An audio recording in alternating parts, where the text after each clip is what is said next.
प्रिय श्रद्धालुओं, जय श्री कृष्णा, जय श्री राम, जय श्री राधे राधे, जय श्री महाकाल।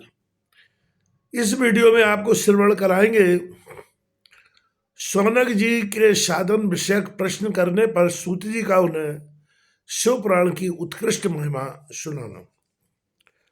श्री शौनक जी ने पूछा, महाज्ञानी सूत जी, आप संपूर्ण सिद्धांतों के ज्ञाता हैं। प्रभु, मुझसे पुराणों की कथाओं के सार तत्व का विशेष रूप से वर्णन कीजिए। ज्ञान और वैराग्य सहित भक्ति से प्राप्त होने वाले विवेक की वृद्धि कैसे होती है तथा साधु पुरुष किस प्रकार अपने काम, क्रोध आदि मानसिक विषयक विकारों का निवारण करते हैं। इस घोर कलिकाल में जीव प्राय आसुर स्वभाव के हो गए हैं। उस जीव समुदाय को शुद्ध दैवी संपत्ति से युक्त बनाने के लिए सर्वश्रेष्ठ उपाय क्या है? आप इस समय मुझे ऐसा कोई शाश्वत साधन बताइए जो कल्याणकारी वस्तुओं में भी सबसे उत्कृष्ट एवं परम मंगलकारी हो तथा पवित्र करने वाले उपायों में भी सर्वोत्तम पवित्र कारक उपाय हो। तात्मय साधन ऐसा हो जिसके अनुष्ठान से शीघ्र ही अंतःकरण की विशेष शुद्धि हो जाए तथा उससे निर्मल चित्त वाले पुरुष को सदा के लिए शिव की प्राप्ति हो जाए। श्री सूत जी ने कहा, मुनि श्रेष्ठ शौनक, तुम धन्य हो, क्योंकि तुम्हारे हृदय में पुराण कथा सुनने का विशेष प्रेम एवं लालसा है। इसलिए मैं शुद्ध बुद्धि से विचार कर तुमसे परम उत्तम शास्त्र का वर्णन करता हूँ।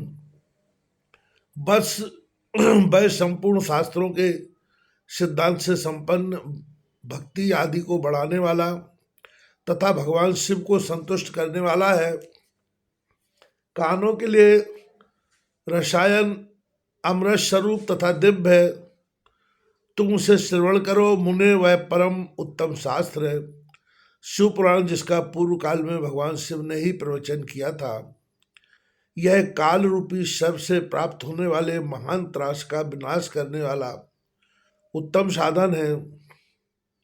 गुरुदेव व्यास ने सनत कुमार मुनि का उपदेश पाकर बड़े आदर से संक्षेप में ही इस पुराण का प्रतिपादन किया है।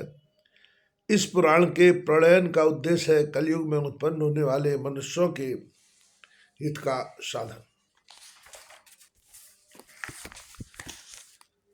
शिव पुराण प्राय उत्तम शास्त्र है।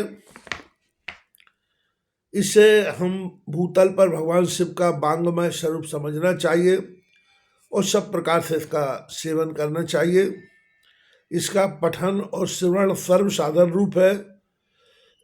इससे शिव भक्ति पाकर श्रेष्ठतम स्थिति में पहुंचा हुआ मनुष्य शीघ्र ही शिव पद को प्राप्त कर लेता है। इसलिए संपूर्ण यत्न करके मनुष्यों ने इस पुराण को पढ़ने की इच्छा की है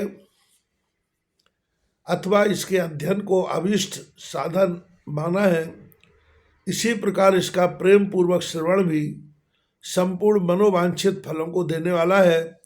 भगवान शिव के इस पुराण को सुनने से मनुष्य सब पापों से मुक्त हो जाता है तथा इस जीवन में बड़े बड़े उत्कृष्ट भोगों का उपभोग करके अंत में शिवलोक को प्राप्त कर लेता है। यह शिव पुराण नामक ग्रंथ 24,000 श्लोकों से युक्त है। इसकी 7 संहिताएं हैं। मनुष्य को चाहिए कि वह भक्ति, ज्ञान और वैराग्य से संपन्न हो, बड़े आदर से इसका श्रवण करे।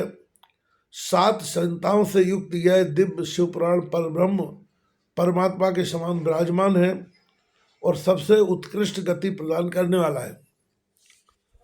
जो निरंतर अनुसंधान पूर्वक इस शिव पुराण को पढ़ता है अथवा नित्य प्रेम पूर्वक इसका पाठ करता है वह पुण्यात्मा है, इसमें संशय नहीं है।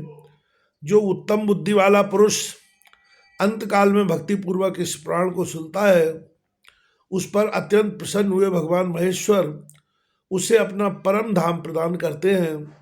जो प्रतिदिन आदर पूर्वक इस शिव पुराण का पूजन करता है वह संसार में संपूर्ण भोगों को भोग कर अंत में भगवान शिव के पद को प्राप्त कर लेता है। जो प्रतिदिन आलस रहित हो, रेशमी वस्त्र आदि के वेष्टन से शिव पुराण का सत्कार करता है वह सदा सुखी होता है। यह शिव पुराण निर्मल तथा भगवान शिव का सर्वस्व है। जो इहलोक और परलोक में भी सुख चाहता हो उसे आदर के साथ प्रयत्न पूर्वक इसका सेवन करना चाहिए। यह निर्मल एवं उत्तम शिव पुराण धर्म, अर्थ, काम और मोक्ष रूप चारों पुरुषार्थों को देने वाला है। अतः सदा प्रेम पूर्वक इसका श्रवण एवं विशेष पाठ करना चाहिए।